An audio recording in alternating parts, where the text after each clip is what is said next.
একটা ছোট শহরে থাকত রাহিম নামে এক যুবক। রাহিমের বাবা ছিলেন খুব সাধারণ একজন মানুষ। তিনি একটি ছোট দোকানে কাজ করতেন। টাকা খুব বেশি ছিল না, কিন্তু তিনি সবসময় চেষ্টা করতেন যেন তার ছেলে ভালোভাবে বড় হতে পারে। রাহিম ছোটবেলায় প্রায়ই দেখত তার বাবার হাতে একটি পুরনো ঘড়ি। ঘড়িটা খুব দামি ছিল না, কিন্তু তার বাবা সেটাকে খুব যত্ন করে রাখতেন। একদিন ছোট্ট রাহিম জিজ্ঞেস করল, বাবা, এই পুরনো ঘড়িটা এত যত্ন করে রাখো কেন? বাবা হালকা হাসলেন। তিনি বললেন, এই ঘড়িটা আমাকে আমার বাবা দিয়েছিলেন। যখনই আমি সময়ের মূল্য ভুলতে যাই, এই ঘড়িটা আমাকে মনে করিয়ে দেয়। সময় কেটে গেল।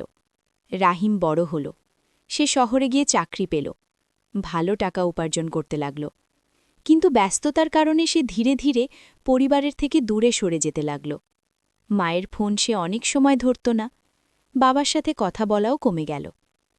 একদিন হঠাৎ রাহিম খবর পেল তার বাবা খুব অসুস্থ। রাহিম দ্রুত বাড়ি ফিরে গেল। বাড়িতে গিয়ে সে দেখল তার বাবা খুব দুর্বল হয়ে বিছানায় শুয়ে আছেন। বাবা তাকে দেখে মৃদু হাসলেন। তারপর তিনি ধীরে ধীরে হাত বাড়িয়ে দিলেন।